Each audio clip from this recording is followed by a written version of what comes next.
Si te digo que hay cosas en esta vida que no tienen explicación, más te vale creerme, porque yo no creía en esas cosas, hasta que me tocó vivirlo. Soy Ramón Morales y he pasado más de 30 años recorriendo las carreteras de México en mi tráiler. Vi de todo.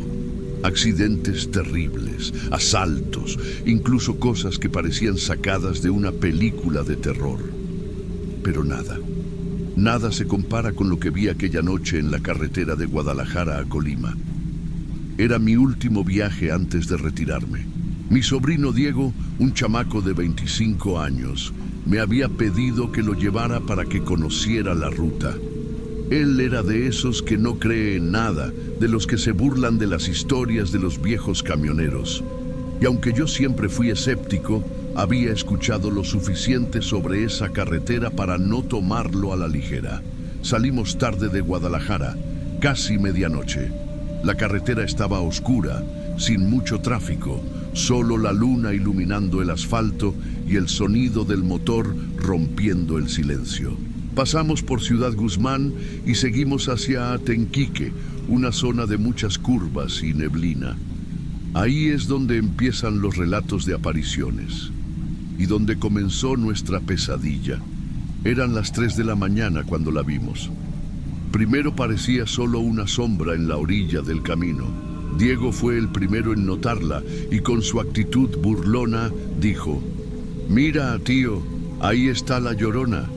Pero conforme nos acercamos, nos dimos cuenta de que era una mujer.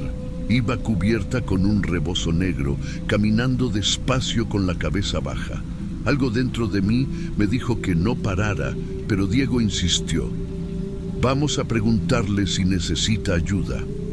«Déjala, Diego, no es nuestro problema», le respondí, sintiendo un escalofrío recorrerme la espalda. Pero él ya había bajado la ventana y le gritó: «Señora, ¿necesita un aventón?». La mujer siguió caminando como si no nos hubiera escuchado. «¡Qué grosera!», bufó Diego. «Oiga, le estoy hablando, señora». Y ahí fue cuando lo vi. La mujer detuvo su paso de golpe.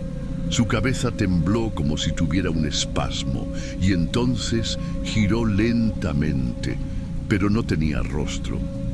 Donde deberían estar sus ojos, su nariz y su boca, solo había un cráneo vacío, amarillo y seco, como de alguien que había estado enterrado por años. Diego se quedó mudo. Yo sentí que el corazón se me iba a salir del pecho. No esperé más. Pisé el acelerador con todas mis fuerzas. Diego gritaba a mi lado temblando. La última imagen que vi por el retrovisor fue la mujer parada en el centro de la carretera, mirándonos con esas cuencas vacías. Y entonces las luces del tráiler comenzaron a parpadear. El tráiler se sacudió como si algo lo hubiera golpeado por detrás. «Tío, métele más rápido», gritó Diego con el rostro pálido. Pero las luces parpadearon de nuevo y el motor empezó a fallar. «No, no, no, no», maldije entre dientes mientras trataba de controlar el volante. El velocímetro marcaba 100 kilómetros por hora, pero sentía como si algo estuviera jalándonos hacia atrás, como si algo no quisiera que nos fuéramos. Diego volteó la cabeza y al hacerlo soltó un alarido que se me quedó grabado en el alma. «Está al lado». No quise mirar, pero el instinto me obligó a hacerlo. Por la ventana, a la altura del copiloto, la mujer esquelética corría junto al tráiler. No caminaba. Corría, como si flotara a nuestro lado. Su rebozo se agitaba al viento, pero su cara seguía fija en Diego, y entonces murmuró algo. No entendí bien, pero su voz sonaba a huesos crujiendo, a tierra seca moviéndose bajo un ataúd. El tablero del tráiler se apagó por completo. La carretera desapareció en la oscuridad, y lo único que iluminó la cabina fue el reflejo de aquella mujer en la ventana. No sé cómo lo logré, pero giré bruscamente el volante y nos salimos de la carretera. Las llantas patinaron sobre la grava y logramos frenar justo en la entrada de una gasolinera. Me bajé de inmediato, respirando con dificultad. Diego no se movía. Tenía las manos apretadas contra sus rodillas y los ojos desorbitados. El frentista, un señor mayor con cara de preocupación, se nos acercó. ¿Están bien?, preguntó al vernos pálidos. No supe qué responder. Diego apenas pudo murmurar: La vimos.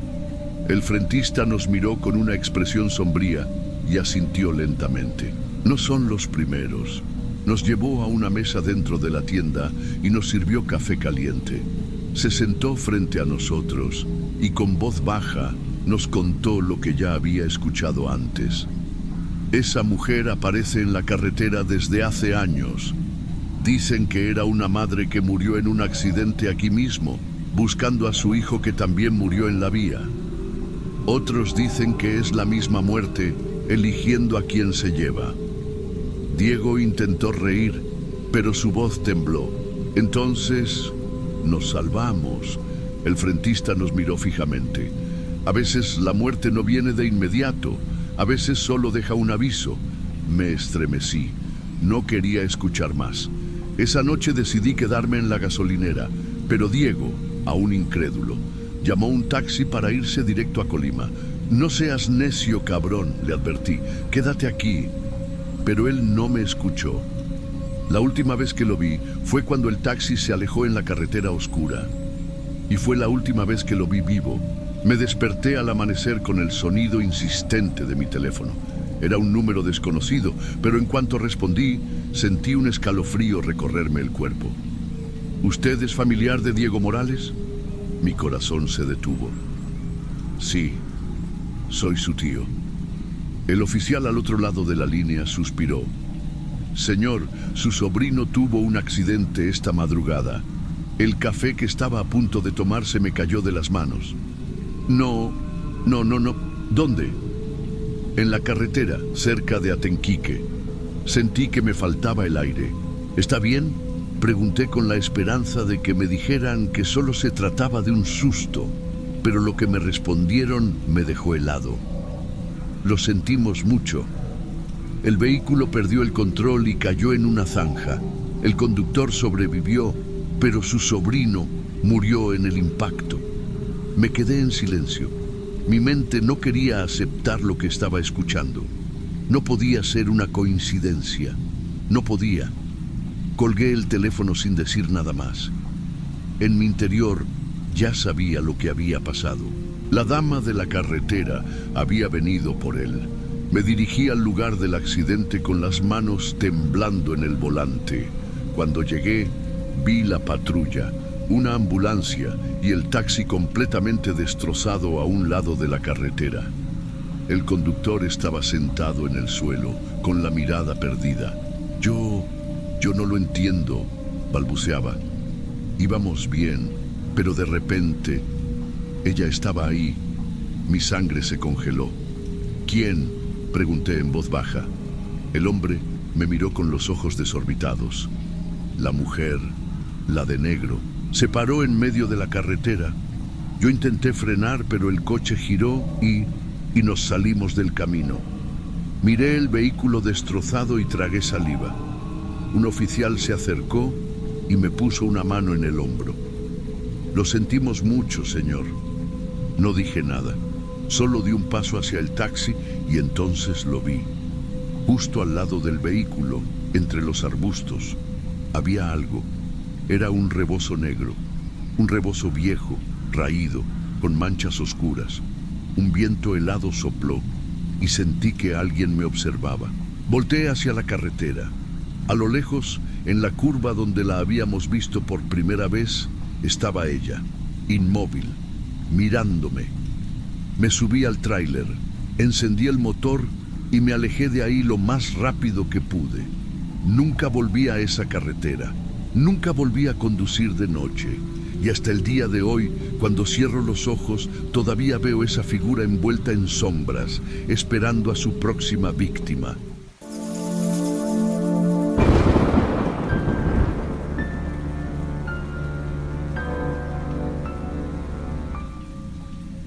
No sé por qué carajos estoy contando esto. Tal vez porque todavía no puedo dormir bien o porque cada vez que cierro los ojos veo su maldita cara. No, mejor dicho, su ausencia de cara. Manejé camiones durante más de 15 años. Crucé carreteras de todo México, desde las congestionadas de la Ciudad de México hasta las rectas solitarias de Sonora. Vi de todo, accidentes horribles, asaltantes, incluso cosas que no puedo explicar. Pero nada me jodió tanto la cabeza como lo que vi en esa carretera maldita. Era una noche cualquiera, o al menos eso creíamos. Mi compadre Ramiro y yo llevábamos una carga de autopartes desde Guadalajara hasta Mazatlán. La ruta nos llevaba por la carretera federal 15D, una de las más peligrosas del país. Asaltos, desapariciones, ya sabes cómo es. Pero nunca nos había pasado nada, hasta esa noche. Ramiro siempre ha sido un cabrón supersticioso. Decía que esa carretera tenía cosas raras, que algunos tráileros hablaban de gente parada en la orilla, pero que cuando pasabas desaparecían. Yo me cagaba de risa. Puras mamadas, le decía. Pero en el fondo, algo me decía que esta vez no era una simple historia de fogata.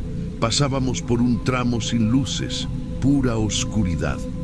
La luna apenas iluminaba la carretera y los faros del camión eran lo único que nos separaba del vacío. Entonces lo vimos. A la orilla de la carretera, junto a un árbol torcido, estaba un niño parado en la sombra. No debía tener más de 10 años. Estaba solo, con la cabeza baja. Al principio pensé que se había perdido o que lo habían abandonado. No mames, Ramiro. ¿Qué hace un morrito aquí a esta hora? Pero Ramiro no contestó. Se quedó pálido, con los ojos clavados en el niño. Cuando vi bien, mi estómago se revolvió. El niño estaba cubierto de sangre y a su lado, en el suelo, había un cuerpo sin cara. Nos quedamos congelados. El motor del camión rugía en la oscuridad, pero dentro de la cabina solo se escuchaba nuestra respiración entrecortada. El niño no se movía. Su ropa estaba empapada en sangre, pero no parecía herido. Y lo peor fue lo que vi después. Tenía algo en la boca, masticaba. Ramiro se agarró del tablero temblando. No mames, güey, ¿lo está comiendo? Yo no quería creerlo. Me forcé a pensar que era otra cosa. Tal vez tenía una herida y se lamía los labios. Pero no. El niño estaba devorando la carne del cadáver. Me dieron ganas de vomitar. Puse la mano en la palanca de cambios, listo para largarnos de ahí, pero entonces algo crujió en la oscuridad. Un sonido seco, como si alguien pisara ramas. Y no venía del niño. Venía de la maleza detrás de él. La respiración de Ramiro era agitada, casi hiperventilaba. Yo no estaba mejor. Todo mi cuerpo me gritaba que saliera de ahí, pero mis manos estaban congeladas en el volante. Algo en esa escena me tenía atrapado.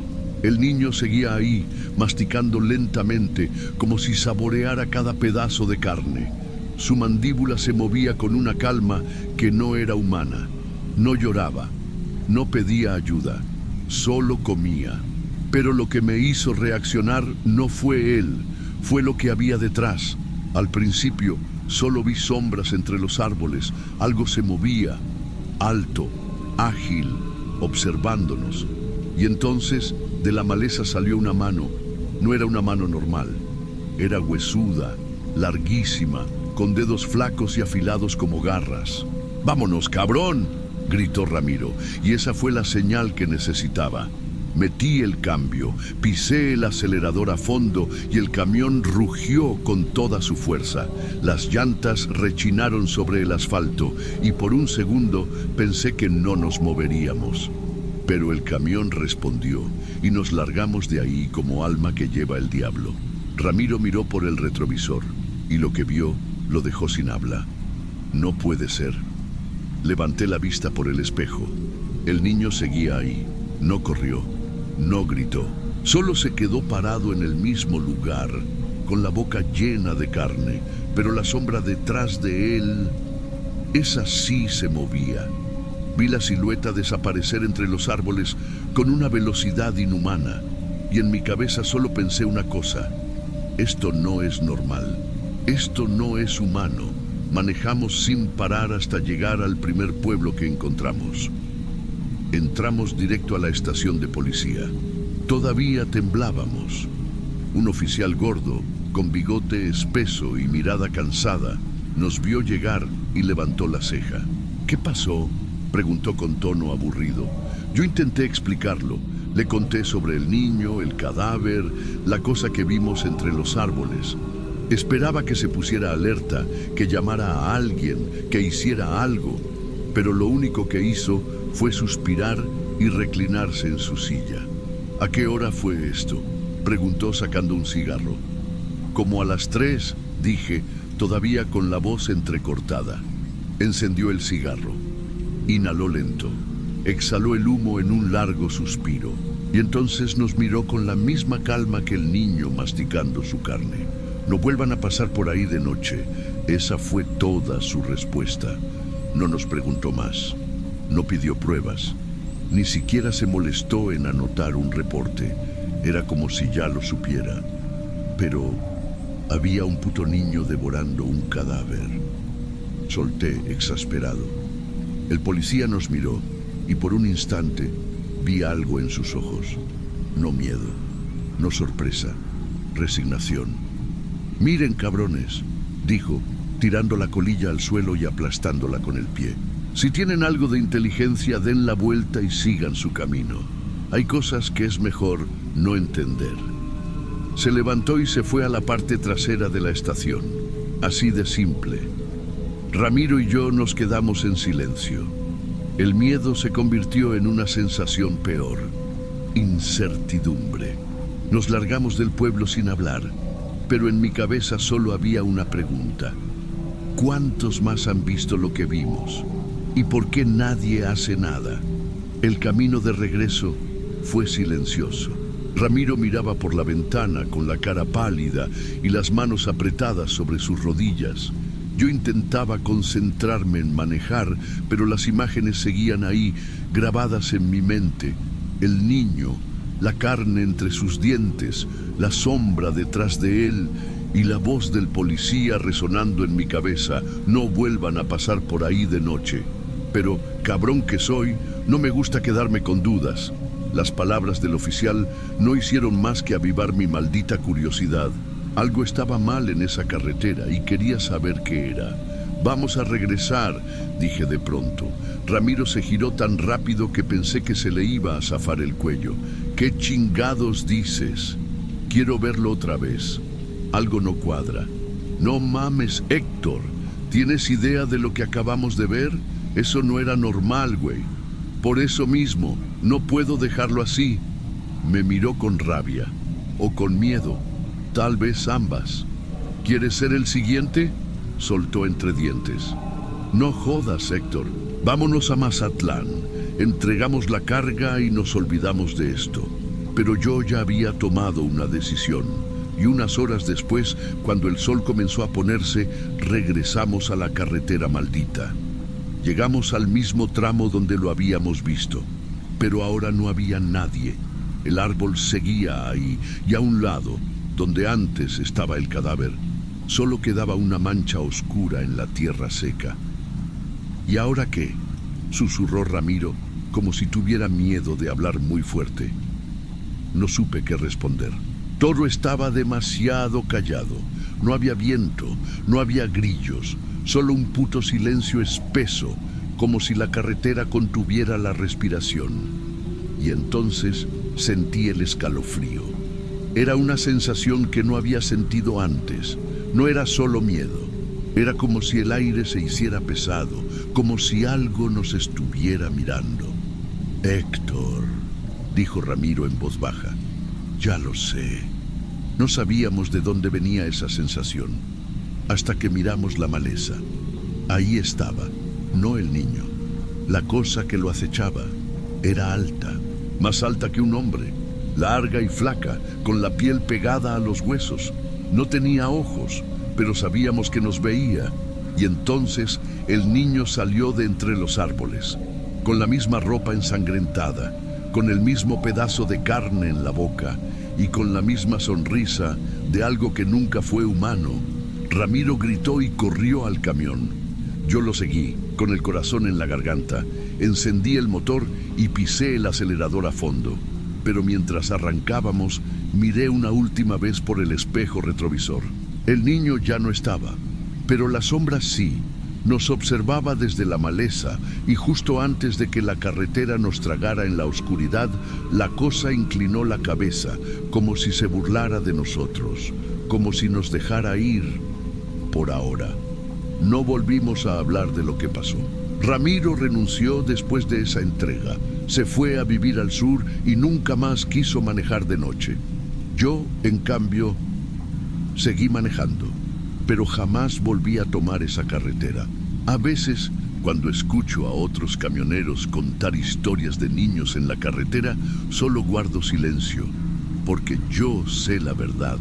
Yo vi lo que hay en la maleza y sé que sigue ahí, esperando al próximo pendejo que se detenga.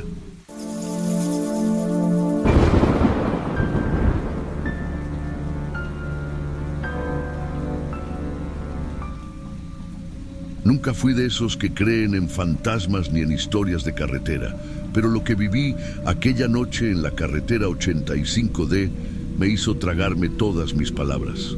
Mi nombre es Joaquín y llevo más de 15 años recorriendo las rutas de México.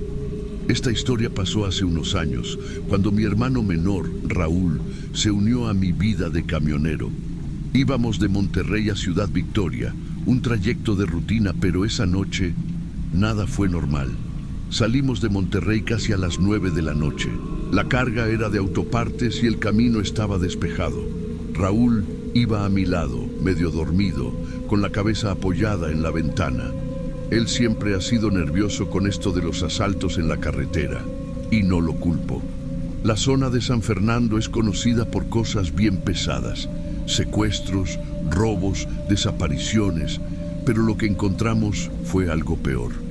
Después de unas 3 horas manejando, el clima cambió de repente.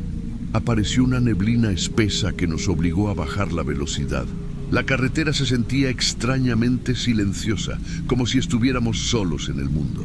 Entonces, al llegar al kilómetro 31, la vi. A la derecha del camino, una SUV completamente quemada estaba en la orilla, y junto a ella, una familia. Era una pareja y 2 niños. El hombre agitaba las manos pidiendo ayuda. La mujer sostenía un bebé envuelto en una manta, y a su lado, una niña de unos 8 años nos miraba fijamente. Raúl se enderezó de golpe. «No te pares», me dijo con la voz temblorosa. «Algo no está bien». Pero yo no podía simplemente ignorarlos, así que reduje la velocidad y detuve el camión a unos metros de ellos. El hombre se acercó. Su rostro parecía normal, pero algo en su mirada me erizó la piel. Sus ojos eran raros, vacíos, como si no tuvieran alma. «Amigo, por favor, llévanos a Ciudad Victoria», me dijo con voz apagada. Raúl, aún en el asiento, murmuró: «Joaquín, vámonos de aquí». Pero ya era tarde. La mujer me miró fijamente y sin decir nada desapareció con el bebé en sus brazos.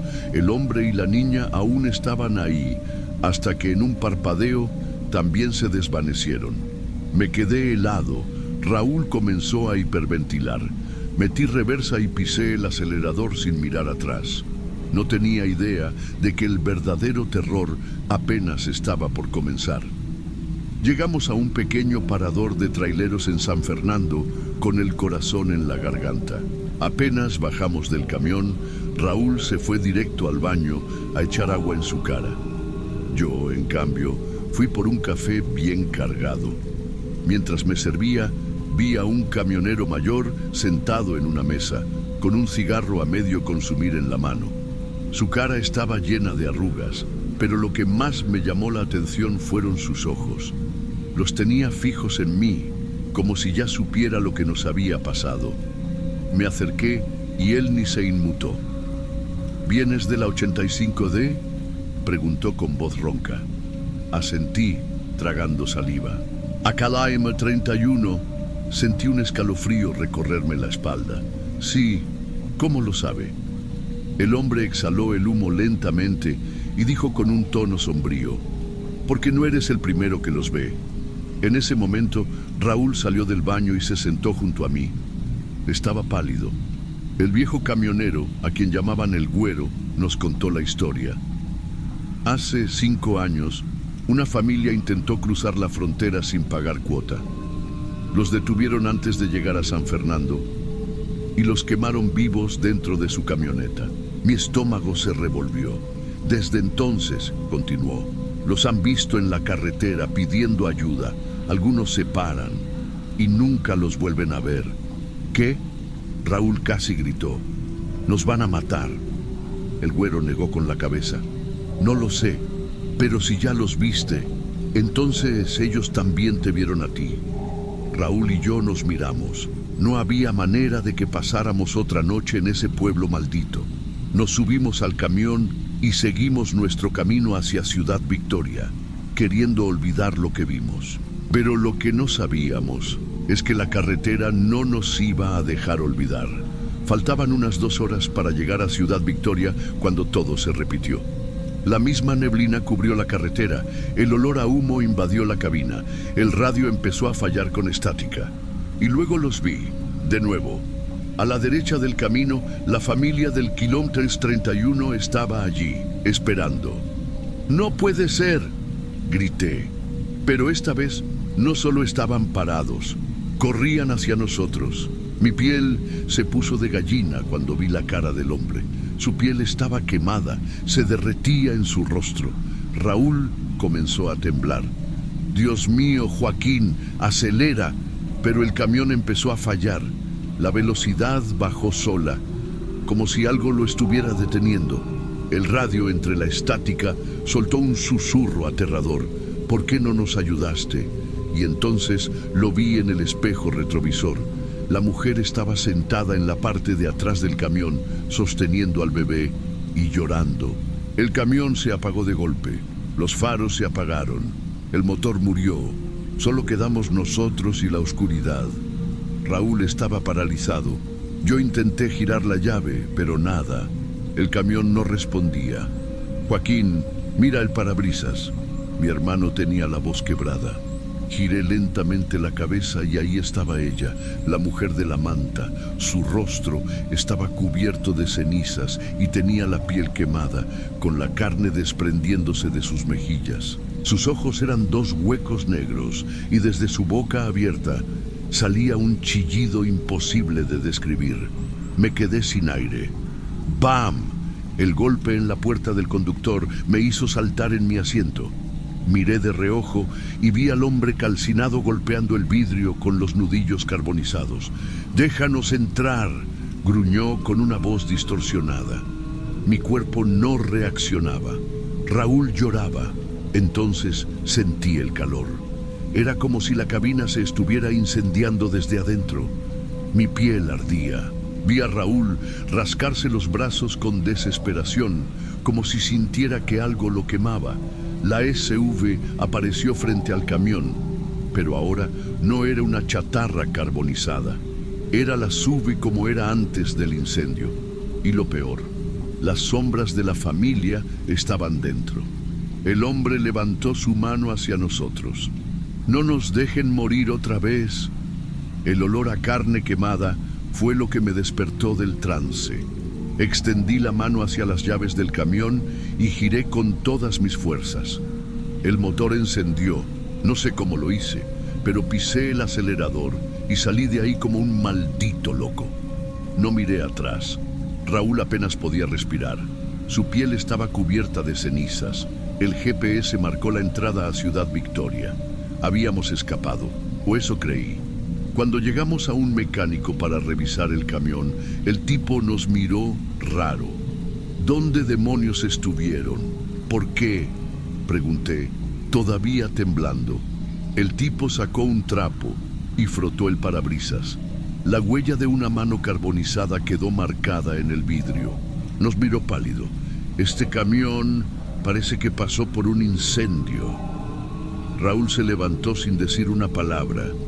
No quería hablar de eso. Nunca lo hicimos. Pero cada vez que paso por la carretera 85D, cada vez que miro por el retrovisor, sigo viendo la sombra de la familia del Calome 31.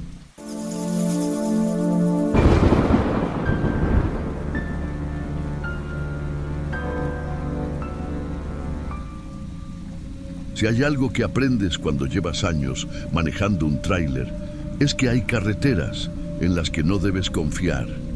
Y la carretera 57 es una de ellas. Me llamo Eduardo. Llevo más de 15 años recorriendo caminos en México. Y aunque he visto de todo, accidentes, asaltos, fenómenos extraños, nunca había sentido verdadero miedo.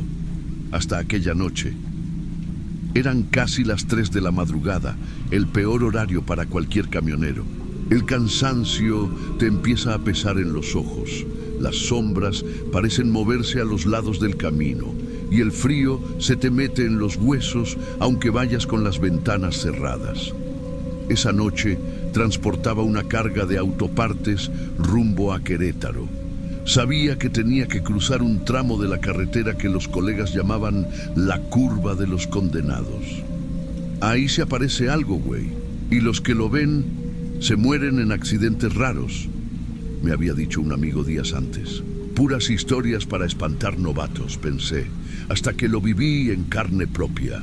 El camino se volvió un túnel de neblina espesa. Ni las luces altas del tráiler lograban atravesarla. Mi instinto me decía que algo no estaba bien. Entonces lo vi.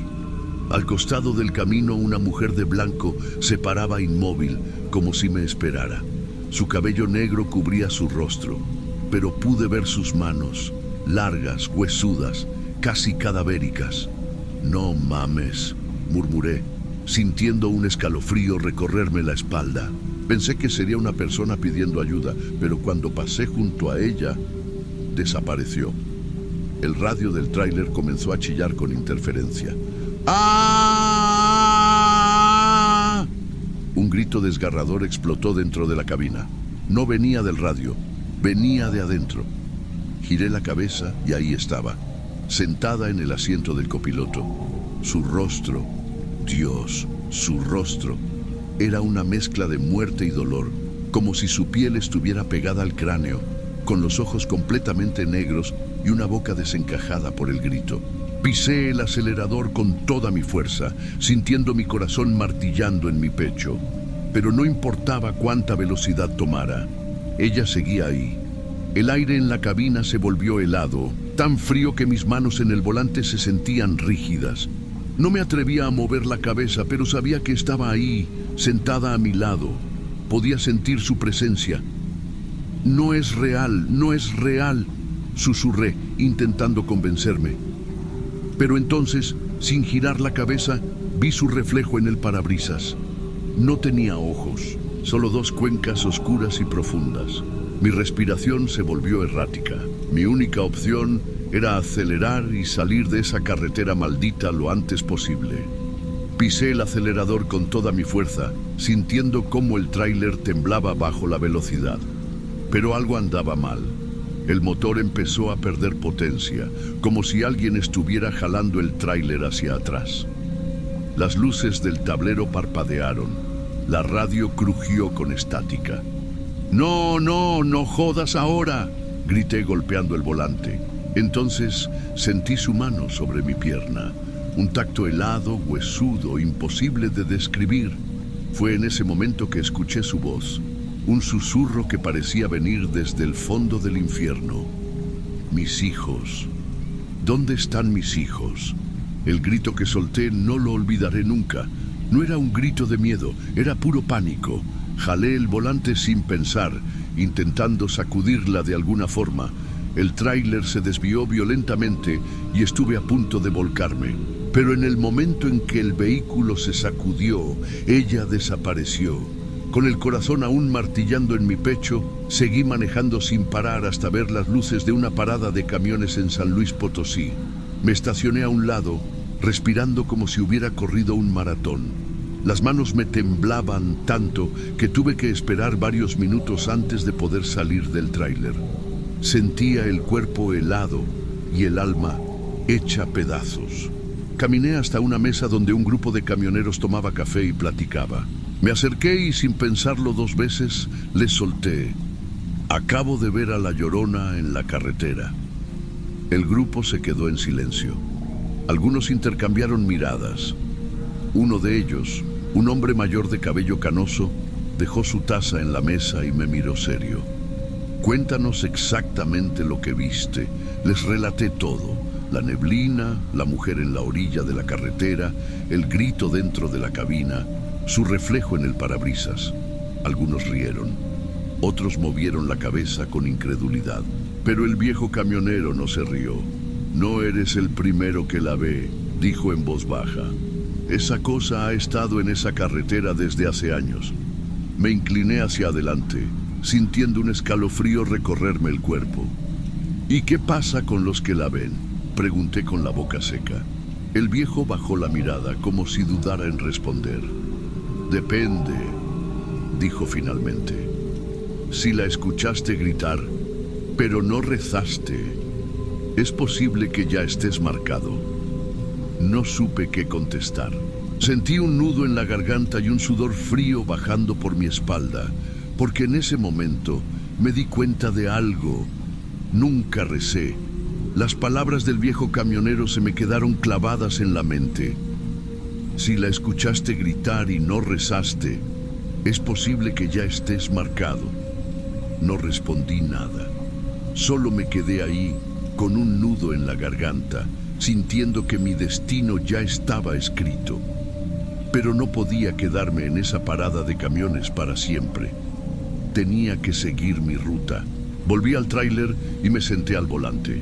Tomé aire profundamente, intentando tranquilizarme, pero el ambiente dentro de la cabina se sentía diferente, más pesado, como si algo invisible estuviera esperándome. Puse las manos en el volante y miré por el espejo retrovisor, y casi se me sale el alma. Ahí estaba ella, no en el asiento del copiloto, no en el parabrisas, no en la carretera. Estaba en el asiento trasero de la cabina, mirándome. Un escalofrío me recorrió la espina dorsal. No podía moverme. Mis labios temblaban. Mis manos se aferraban al volante como si mi vida dependiera de ello. El radio crujió con interferencia. Y entonces una voz salió de los parlantes. ¡Mis hijos! ¿Dónde están mis hijos? Pisé el acelerador con fuerza y salí disparado de la parada, sin importarme nada más. No iba a quedarme ahí ni un segundo más. Manejé como un loco, con el corazón a punto de reventar. No miré el retrovisor. No quería verla otra vez. Después de lo que parecieron horas de terror, finalmente llegué a Querétaro. El cielo ya comenzaba a aclararse. El primer rayo de sol tocó el parabrisas del tráiler y de pronto el frío desapareció. No sé si era mi imaginación, pero sentí que algo se desvanecía detrás de mí. Nunca más volví a conducir por la carretera 57 de noche, y hasta el día de hoy, cuando escucho un lamento en la distancia, me pregunto si de verdad logré escapar.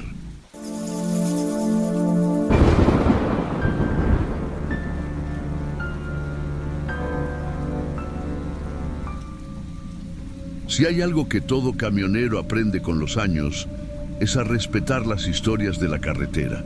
Puedes llamarlas supersticiones o cuentos para asustar a los novatos, pero hay cosas que simplemente no tienen explicación. Lo que pasó con Ramón, mi amigo de toda la vida, es una de esas historias que me han quitado el sueño y hoy la voy a contar. Ramón Gutiérrez era de esos camioneros de la vieja escuela, un tipo duro, con años de experiencia y más kilómetros recorridos de los que podría contar. Cuando le dieron la ruta de Ciudad Juárez a Hermosillo por la carretera 16, no le preocupó en lo más mínimo. Esa carretera es solitaria Atraviesa kilómetros y kilómetros de desierto, pero era un viaje más para él.